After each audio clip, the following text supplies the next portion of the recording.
through Saturday. Please welcome a very funny man, Lewis Black.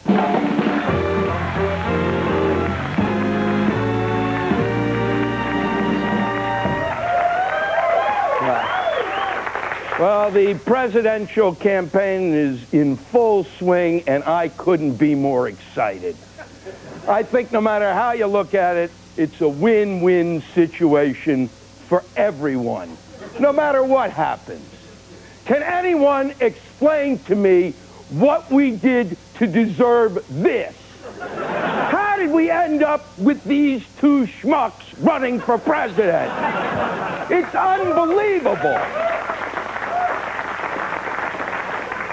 Now, George W. Bush was picked by the Republicans because his father, you know, they really liked his dad, George Bush.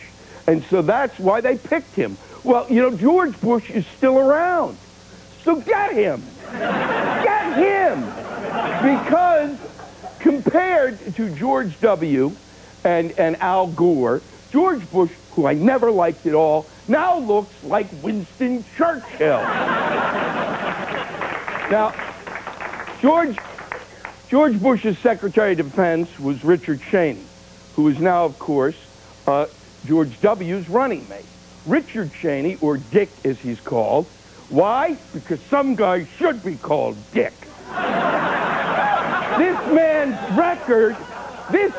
record as a congressman is so appalling, it defies description. I would go through the list of things that he voted for, but many of you would have seizures. For instance, he voted against the Clean Water Act. How? You can't vote against clean water, okay? If you do, guess what? You're insane. It's why we've got bottled water for $1, you jackass. What are you saying when you're voting against clean water? I want crappy water. I want turds in my water, and I want it to smell like urine. The reason George W. picked Richard Dick Cheney is because it makes him look like a moderate.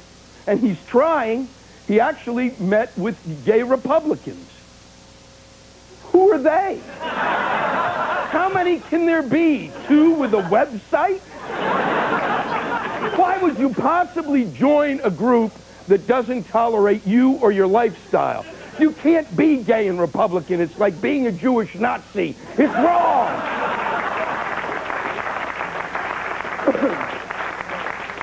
On the other side, we have, of course, Al Gore, who I saw speak live, which is kind of an odd way to put it. From the moment he began speaking, it felt as if his teeth were in my neck, and he was sucking the blood from me.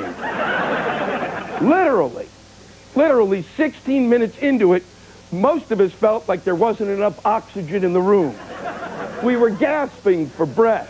He kept swelling up and swelling up. Now, I did not have asthma before he spoke, but I do now. And at the end of it, the 1,500 Democrats who were listening to him, you could see as they looked at each other, that wonder in their eye going, maybe we're wrong. Now, the Republicans made their bid to include minorities this time because apparently Republicans just realized minorities could vote. Think about it. And as a result, the Democrats responded. They said, you're going to include minorities. Guess what? We're going to pick a vice president who's an Orthodox Jew. Beat that! And as a Jew, I must say, I had 2 immediate reactions.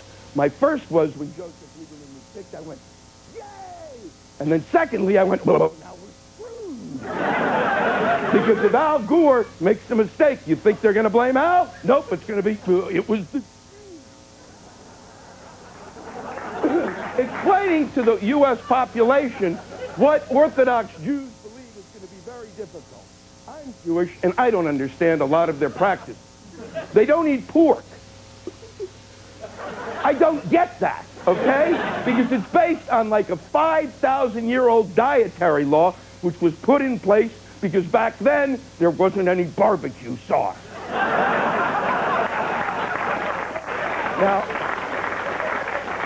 Now, in my lifetime, I went from a John F. Kennedy to an Al Gore. I went from a Dwight David Eisenhower to a George W. Bush. And if that's evolution in terms of leadership, I think by the year 2008, we're going to be voting for plants. And I'm very excited. Thank you. It's always a pleasure. Great job. Excellent. Thank you. Louis Black, everybody, let's take a break.